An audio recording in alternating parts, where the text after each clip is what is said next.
Hey everybody, today on Ready to Take Live in the comments, we're taking bets who can be the closest without going over of NAB 2020 attendee numbers. This is Ready to Take Live. Mics are hot. Coming out of graphics. Live all camera around. 6 and 7 are 2. hot. Audio speeding. Hey everybody, welcome back to another episode of Ready to Take Live. My name is Aubrey. I will be one of your hosts today, as I can't speak. We are taking all necessary health precautions here in our studio as we all rotate positions very often, as you've seen if you've watched any other episode. So just wanted everyone to feel good about watching the show. I know you're all watching from home because everyone's working from home today. Very exciting. I hope everyone's being healthy. We'll go around the circle. Everyone will intro themselves and give us the number of NAB 2020 attendees they think they will see. Oh, man. Hey, guys. Al here. What's up? How y'all doing? I hope you're washing your hands at least 20 seconds. Sing happy birthday twice. My bet for a number of attendees, I don't really know the numbers from previous years. I have to say in the thousands, maybe 100,000. I don't know. You're very hopeful. Hey, everybody, it's Nik Wallenda here. My guess is I'm going to say 10,000 if it's happening, even though there's some people not coming. It's a huge conference, so I think people who already have plans will come. I do feel sad because I feel like it will be less diverse than past years, simply because people from certain countries won't be wanting to travel or won't be allowed to travel. So that kind of makes it sad. But last but certainly not least...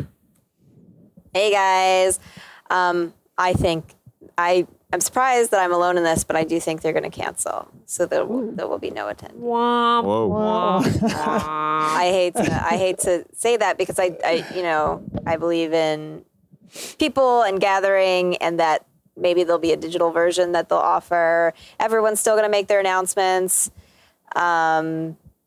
Progress will continue. With technological developments, I just think maybe it won't be NAB's year. It's fair. That being said, tell me how wrong I am in the comments. Yeah, please comment. Comment numbers below. Yeah, we have more on NAB coming up just a little later in the show, but we'll go ahead and pass it off. Hey, everybody. So this week, a good buddy of mine, actually a world-famous musician, Lav, he went live to 1.5 million Instagram followers in partnership with Spotify. And as you can see, they framed it very nicely. Obviously, it's a multi-camera shoot. It's not just him going live on Instagram. But, in this sort of high-profile sort of concert series that he put on for the release of his album that came out last Friday, it kind of begs the question, like, what is Instagram Live doing for, like, multi-camera shoots? Are they sort of opening the door for partners? There's been a lot of conversation in the streaming community with regards to, like, a backdoor for Instagram that may or may not violate the policies set forth for their live platform. But it does beg the question, like, what is it going to look like for us? What is it going to look like for people who are sort of in that mid-market? And for everyday users who want to go live on Instagram and reach their audience? Because I know Instagram has become, like, priority number one for a lot of social media. So sort of embracing... They've always been, like, a phone-first platform, and I'm sure there are plenty of tools that are going to be developed out there as soon as they open it up to allow for a multi-camera kind of shoot with like advanced graphics and like something that looks just as good as that show. I don't know. What do you guys think?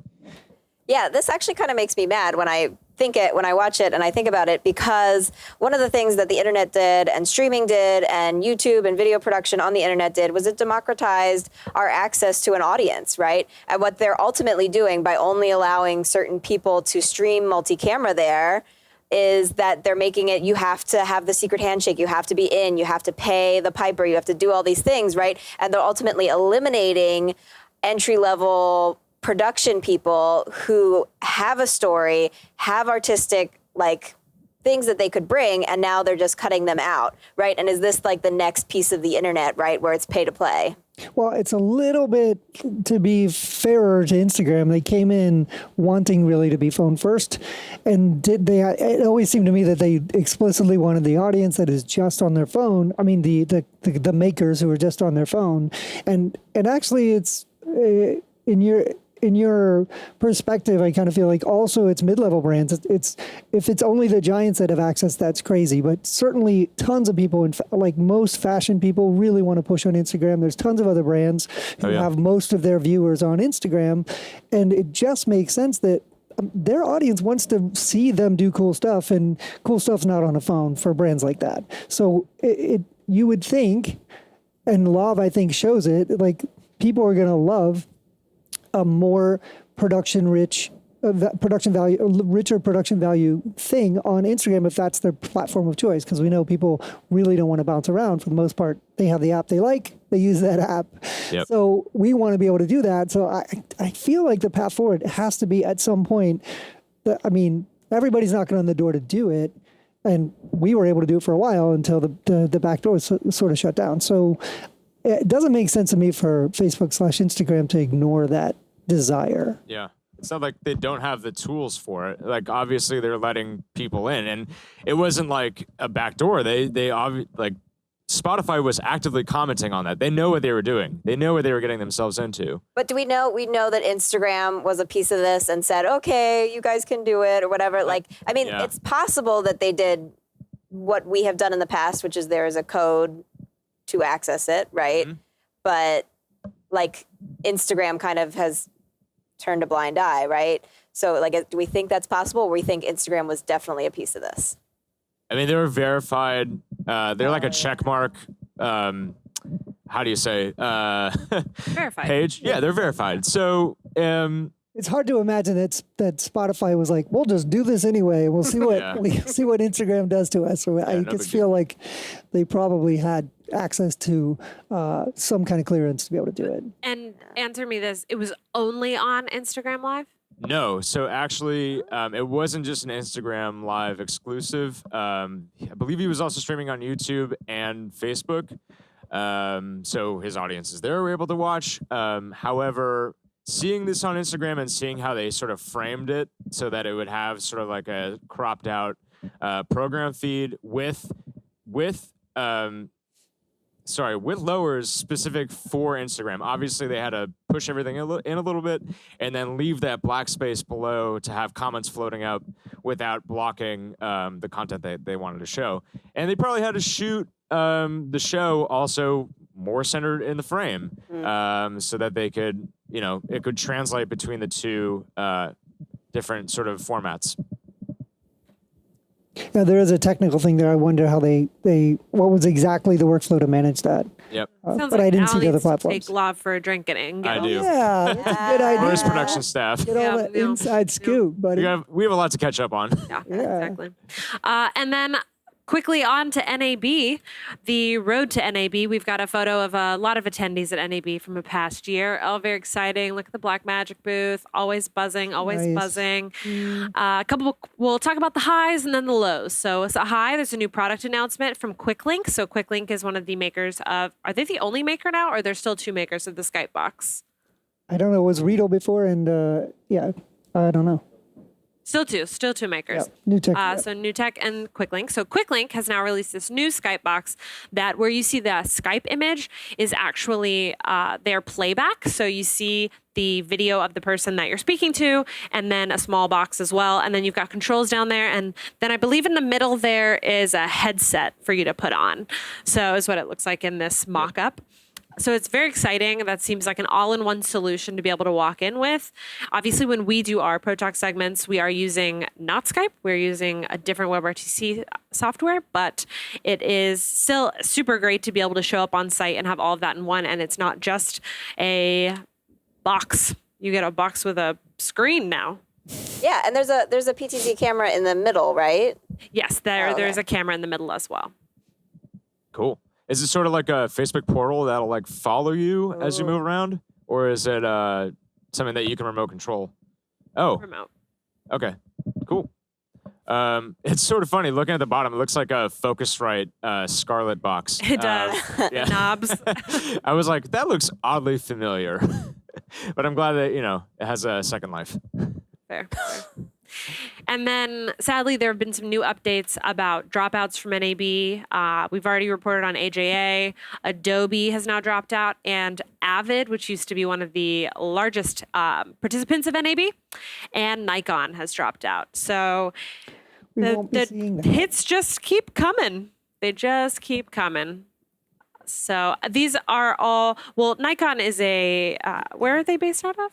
Japan. So I was about to say, I think the Asian Pacific providers are a little more reticent to lock in their attendance to this event, just not knowing what the future will bring. So yeah, it's not that far away. It's not that far away. Yep. 6 weeks. Right on. So next up, we are going to our special guest and our ProTac segment.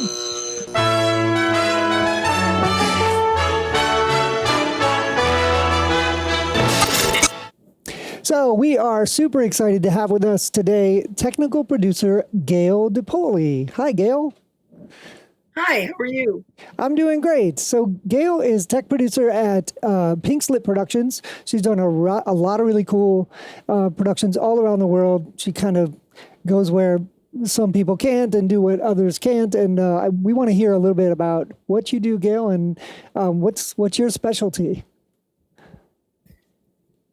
Well, specialty is kind of a difficult word to use, but what I do is a producer who have a creative idea has to build a team. I will get a phone call. They'll explain the idea to me, and then I have to execute it technically, which means putting together yet a sub-team of audio and video engineers, speccing out all of the right equipment for the job. I mean, just because the job is large or small doesn't mean that the small job doesn't require as much thought or new ideas for how to use, uncharted waters for gear.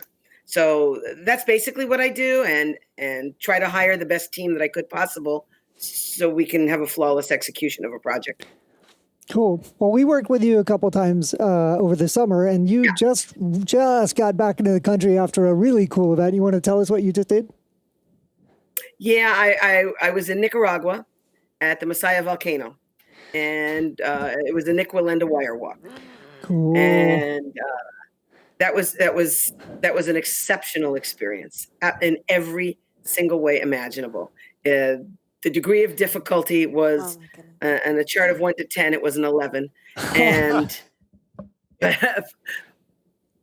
it was very rewarding to see it all go into play. And starting with, okay, you're at a volcano, you're at a live lava lake, one of the world's most active volcanoes, and Nicaragua is the land of lakes and volcanoes. But you're also starting from a point of, where are my local resources? And you have that in any show you do. Where not everything is Los Angeles and New York, and there's a lot of places in between. They do not have what we have. You have to bring stuff in. And in Nicaragua, we had to bring in everything. Yeah, so it started with the big logistics. Logistics is, foremost on any type of project. And if you came up with anything last minute, what could you do with the resources that you brought with you? Because there wasn't anything there to the scale that we needed. Yeah. Everything had to be shipped. So we always have to be careful about making assumptions, and we have to confirm that we have things. I can't imagine what it's like to go somewhere like that. What was the most difficult thing that you either thought you could have on that, or it was really, really difficult to bring in? Well, it wasn't so much difficult to bring in. We just had to make sure that we spec'd everything to a T, and then got it all on the right freighters to get there at the right time. Mm-hmm. So probably the most difficult thing was timing of delivering all of our gear to the port where the freighter was going to leave from.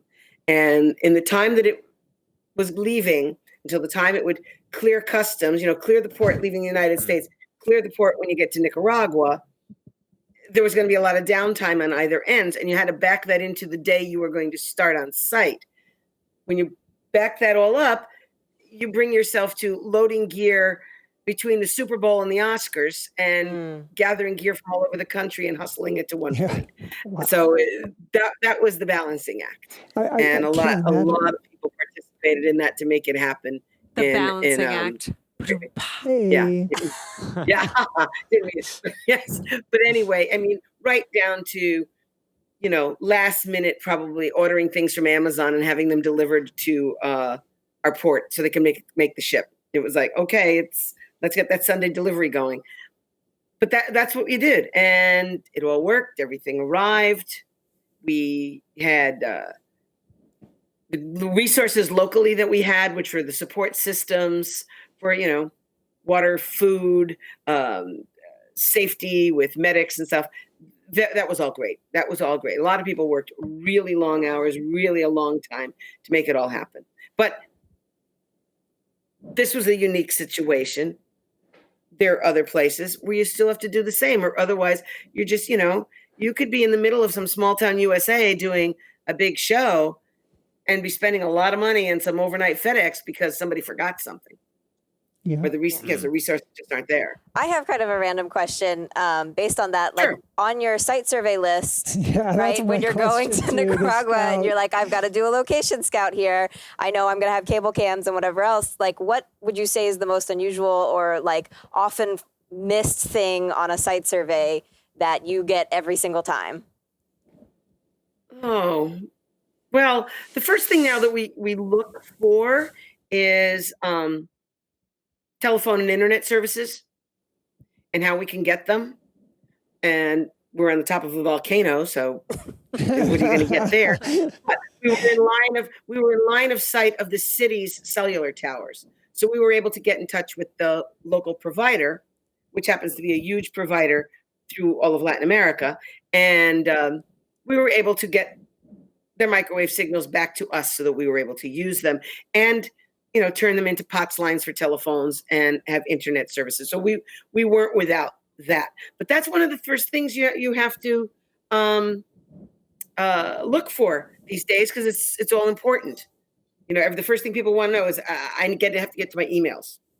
And then it's like, what creature comforts? I mean, you have to check the roads. If you have to bring in things by truck, how big of a truck can the roads hold? What is the driving from your port of entry to the location? You have to hit dirt roads. Is it on so much of an incline that you're going to bottom out?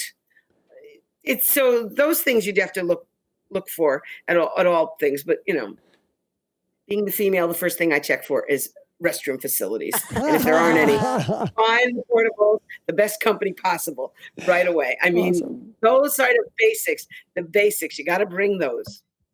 Doing shows in the continental United States, I would say our first couple items are pretty similar, right? Like, it's pretty much the same thing. Yeah. So, Gayle, how did you get started? I want to hear about Pink Slip Productions, your company, how that got founded, when it happened, and even further back, how did you make your way all the way to running production for an event like Wallenda? Well, I didn't run production. I did technical for that show, which was big, but that was a big machine, and a lot of other people worked very hard getting it done. I started right out of school. In college, I went to school in Boston, just looking for a job and just couldn't find a job. And I wanted to go into communications broadcasting and starting at the bottom, we were doing interviews at radio stations in New England, and nobody wanted to hire anybody with no experience. And getting a little frustrated, I wound up coming back home. I live in Connecticut, and said, okay, myself and another friend who graduated at the same time said, all right, we're not getting any place going from the bottom up. Let's try from the top down. Maybe someplace in the middle we'll find a job. And we wound up just hitting 6th Avenue in New York, which at the time were the headquarters for ABC, CBS, and NBC. And we just cold called and went to all of them. And, one had closed doors, weren't hiring anybody. Another one, just you have no experience, go away. But CBS had a policy of hiring you at an entry level and promoting from within. They always offered promotions from within. So we both wound up getting jobs at CBS. And because while I was in college, I was working in microfilm, believe it or not, because I'm very old, older than dirt. They were building the John Hancock Tower in Boston. So I was working in the old John Hancock Tower in the basement, microfilming death certificates. So they didn't have to bring them to the new building. So because I knew how to work microfilm, I got a job in operations and engineering in the financial end, just doing microfiche, and worked up from there. I wound up eventually working as an on-air coordinator for Channel 2 operations, doing commercial coordination. And that was my entry point into becoming a technician. And I started as the bottom doing utility. I was doing camera work. Then I became a video engineer. I was on the 60 Minutes crew for a long time. And I wound up becoming a technical director doing my last job as technical directors would be the CBS Evening News and the NFL Today show. And then I went into technical management. When I left CBS, I wound up at Viacom. And of course, now for the second time, they're the same company again. But I was at Viacom in the MTV Networks division, doing all sorts of projects for MTV, VH1, Nickelodeon, and Showtime, because we took care of the Showtime Championship boxing. And they were doing a lot of pay-per-views at the time. So I was working on all of those. How quickly did you see your path going, like accelerating, or when did you start to see where you are now being your future?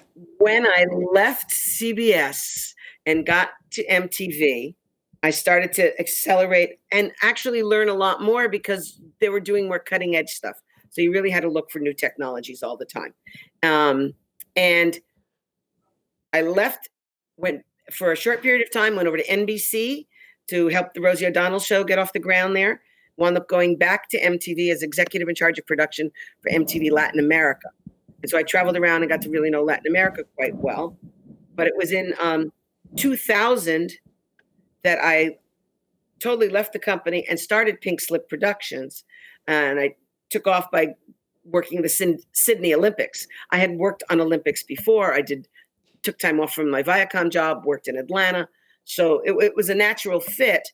And I started doing launches for other media, like a sports network that is now defunct in Latin America came to me to help do their launch parties and events.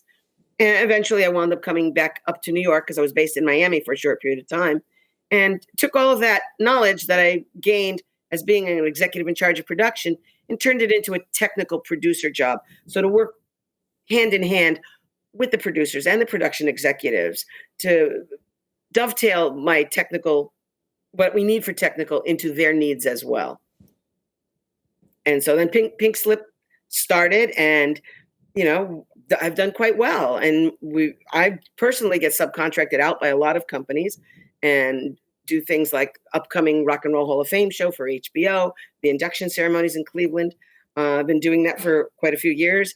I've worked on the iHeartRadio festivals since we launched. I think it was 8 years ago. The first one, large one, was in Las Vegas.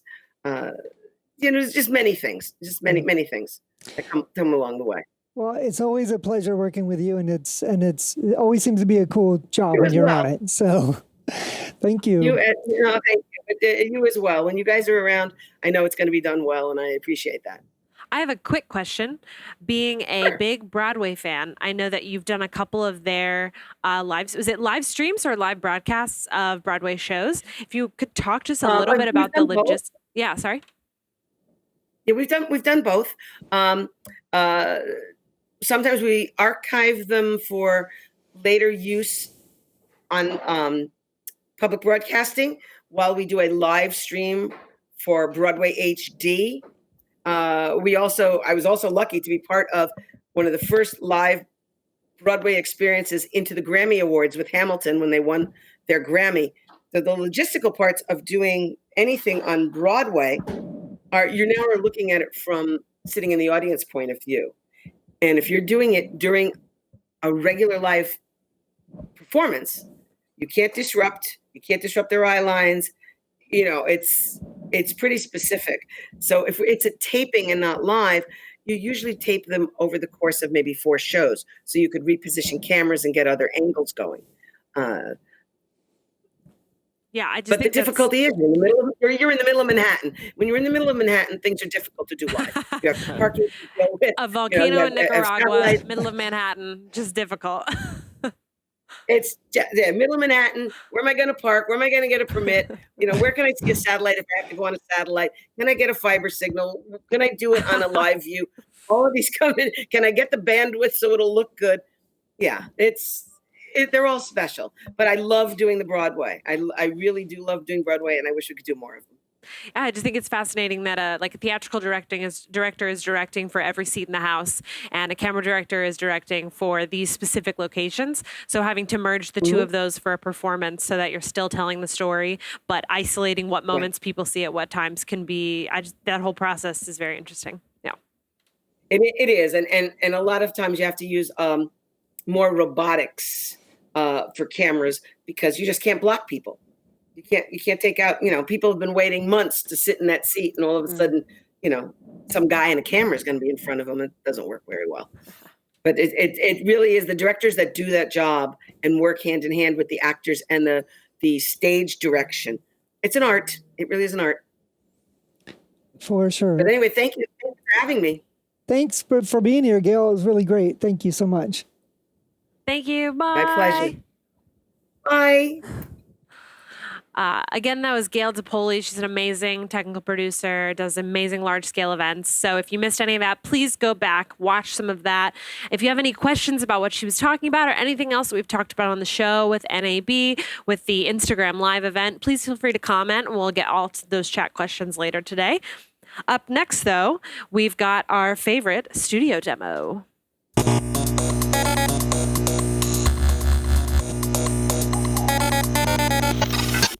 Everyone, I'm glad the studio demo. It's all thanks to me. No one else on me. Every segment's our favorite. Yeah, right. So I'm Nik Walsh. I'm a producer here at LiveX. And right now the big thing is virtual conferencing, right? A lot of people want to see how they could take their events that they already have going on and put them online. And so what I want to talk about today is all the different options that you have available to you. We're going to feature LiveX platform because that's what we use pretty obviously. But we think it's a really, really great solution for a lot of different applications. So you might be asking, why don't I just use Skype or Google Hangouts or BlueJeans? And with that, it's a one-to-few kind of approach that we like to call it. And everyone's been on a conference line, right, where it's awkward, where everyone's accidentally interrupting each other, or someone's microphone's not working, or their camera's being funky, or you're in a big echoey conference room or something like that. That is not the best ideal performance for these conferences like South by Southwest or anything like that of that kind of scale. So what we like to use and what LiveX platform provides is a one-to-many approach. So that kind of does replace all these big symposiums, like WWDC is a great example, where you want to capture a live event for a larger audience. And that could be for a big company of internal people, or that could be for the public at large. So today I want to talk about the 4 things that you want to consider when you're trying to figure out how to take your event and make it into a virtual conference. So number 1, first and foremost, is make it reliable. So that's making sure all technical pieces are working flawlessly and you're using the best equipment that you can afford to put forward a good face. So that's why you'll see WWDC does a really, really great job of production because they know how important it is to make sure that people are trusting them and that they can watch all of the events that are going on. So that just goes to making sure you're doing your research with any vendors that you're using and making sure wherever you're going to stream from has really good internet. It's a very, very simple thing, but a lot of people look that over when they're trying to set up a live stream. So second after that is you want to make sure that it is secure. That is pretty important, especially for a town hall that you're doing internally, where you're talking about information that you don't necessarily want to be publicly released yet. So there's a lot of great different features that you could look for to make sure that your stream is secure. The first one is geo-targeting, and that's when you can make sure people from certain countries are allowed or not allowed to watch the stream. After that, embedding video players. That's a really great solution. We do it here with LiveX platform for our clients all the time. time. Vimeo Live's another great example of this. And this is when you actually take the live stream and put it on a website you already have. So if you're used to, or your staff is used to, logging into an internal website, you could still do that and still have access to the live stream using all of the security protocols that you're already using. But let's say you have a group of people outside the organization that you want to be able to watch, but you still want to keep it secure. Well, with LiveX platform, you could add password protection, and a lot of them have this. But it makes it an easy way for people outside the organization to just receive a password or have their account whitelisted on their Gmail and be able to tap into the stream. So after that, you want to be able to measure how you are doing on the stream. So that means having detailed analytics, because you want to know that everyone who's watching is actually watching. You want to be able to track when things are paused. You want to track what devices people are watching from. So that way you could be really in tune with the group of people that are watching the show. So fourth, and this is probably the most important, to have a good virtual conference is to make it feel like you're really there. Steve Jobs is probably not a big proponent of remote working because he loved the fact that people would bump into each other in the hallway, and that could spark creativity. And these conferences are really, really great networking opportunities. So just because it's online doesn't mean you need to lose any of that. There are a lot of great ways to capture your audience, keep them engaged, and also get some great data out of it too. The first thing I want to talk about is polling. Polling's a really great tool, kind of to sneakily see if people are watching. You could post a poll and see who responds to it, but it's a really great way to see if you're connecting with your audience, get some opinions from people without stopping to do a Q&A. It's a really easy tool to use to make people feel like they're there. It's kind of like asking like the who's with me in the beginning of the show or stuff like that. It works really, really well. Another thing that we like to use is our votable Q&A. And so a hot take here, I hate Q&As. We do so many events that have them, and they're most of the time super awkward, super slow. You got to wait to pass a microphone around. It seems like we haven't kind of solved that piece of it. But when you're online, you have the ability to have people vote on questions. So now you can have everyone vote for a question that they might have thought to ask themselves. And you could kind of collate and see, oh, this question has 20 people who want to do it, and figure out exactly what questions will hit hard with the audience. So that's a really great thing that you could do when you're online. After that is downloadable content. That's a way that you could put PDFs of presentations or the agenda or any videos that you want to share, so people could download it and watch it at home later. That's what also is so great about live streaming, is that you most likely will have a VOD to watch immediately ready to go. So that way you could follow up with people, distribute things as you want to, and have it all accessible. Another great thing about conferences is getting leads, right? And getting contact information from people. So what we use at LiveX platform, and a bunch of places do this, is have a lead capture gate. So now anyone who tries to watch the video will actually give their information before they're able to see it. So that's a great way to capture, especially if your stream is for a large public, to get all that data and all that contact information so you can make sure everyone can follow up with each other. Another thing that we've done with LiveX platform is make a microsite. And a microsite is a really, really great way to replicate those town halls that have breakout sessions. So you could have a home page and have people select which stream they want to go to that are happening simultaneously. And what we could do is customize it and make it so it's so easy for your audience to go to and watch. And that way, when the event's over, be able to go watch the VOD of different sessions. Another great tool that I think is really, really important is to bring people into your show. We use vMix Call as our software of choice for remote guests. That's who we were talking to Gayle with before. And then that's who we were talking with Barry last week, who's on this slide right now. It's a really, really great way if you want to have guests who are not able to fly for any reason to your conference, or their schedule's really tight. You could just have them do it from their homes. There's a lot of great tools out there that are really affordable, that make it a little bit beefier than just your average webcam. Logitech makes really good USB cameras. You could get USB microphones. Everyone who's Twitch streaming has created a market that makes really good consumer grade I/O for computers that you could use in your production. So it's really, really easy to get people involved, as well as having a Q&A. You know, if you have a lot of people who are off-site in different areas of the world, that's a great way that you can make sure that they're heard and listening to what you guys are talking about.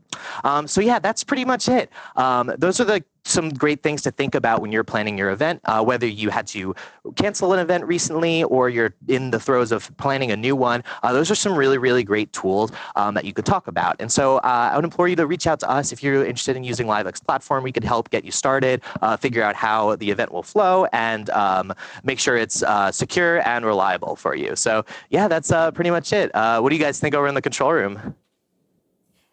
Hey, Walsh, I'm so glad we were talking about this today because, again, it's a question that everybody's having, right? And I think it's important to answer, and it's an important conversation to have about not just how to, persist, but how to do a value add when you're going to video or to virtual, right? Like you can't just go on the internet and be like, well, we're just going to spew what we were going to do in room onto the internet now and expect the same results. It's really about strategizing and how to make this a value add because your audience knows how to watch video. Everyone has Netflix, everyone has Facebook, everyone knows how to watch video on the internet.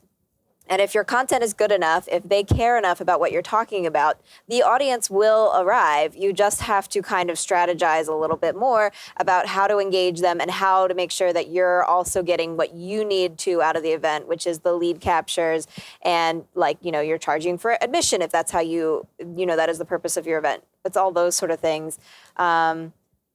Certainly. Yeah. Yeah, and I think it works really well online too because as we could see just in life, there's a ton of great online engagement and community that's being built. Like just seeing how Facebook groups have come from since they first started to now. Everyone online does want to engage with each other, and I think that's a really, really great tool to be able to bring into any of your conferences that you're already having now. Yeah. I liked your bit of the Q&A. I think having polling for like a Q&A session kind of really narrows down sort of when you want to be talking about certain topics and being able to screen people ahead of those sort of questions and answers. Yeah, exactly. Yeah, that's like a huge help because a lot of the problems with Q&A is you never know what you're going to get when someone starts talking. And this way you can kind of moderate stuff before it happens and just like make those moments snappier because no one wants to have to sit through everyone telling their life story. Let's be real. Yeah, and that's one of the benefits of going to a private platform as opposed to a social platform because some social platforms don't allow you to moderate questions, right? It has to go up and then you can take it down, right? But with a private platform, you can moderate and you can say, don't show this, don't show this, don't show this response. If you're working with sensitive material or you have talent that is in a sensitive position, it's really helpful. It makes everything feel a lot more safe. Yeah, for sure. Yeah, and this is a really great overview because right now there's tons of people who only saw like Skype, one-to-one Skype or something like WebEx or broadcast quality, which was way beyond budget. So this highlights that there's something in the middle that brings tons of production value, social value, content creation value, and lead generation and marketing value all in one thing that is far less than anything like big broadcast production would be, and so much more rewarding than the typical web conference. Yeah, for sure, because especially programs like Skype are designed to prioritize speed over quality. Yeah. So if it's something, like a commercial or an ad campaign that you want to highlight, you shouldn't be putting on Skype because you're just reducing the quality of it. So yeah, being able to use kind of a one-to-many approach lets you actually stream at a higher quality, which is super great to reach your audience with. Yeah, if you're talking about taking your whole event, the whole experience that was in the room and putting it online, production quality isn't where you want to skimp, right? It becomes the experience. It becomes, what used to be catering, what used to be accent lighting, what used to be selecting the right hotel. It kind of replaces all of those things, becomes your production value. What's in the background? What's on the stage? What kind of feeling are you getting from the lighting and from your relationship, your camera angles with your talent? Yeah, exactly. I mean, even on the creative side, I think it opens the opportunity for companies and conferences to sort of look outside the box that is the expo center and think about sort of how they could use the studio as a tool to engage with their audience and their company. Yeah, that's a really good point, Al, to look outside the expo center, because it really is like when people are in their living room, the contrast between them and the expo center is huge. Yeah, absolutely. Especially when you're watching on a screen. I mean, like watching an Apple WWDC is going to be one kind of experience where it has to be on a stage, right?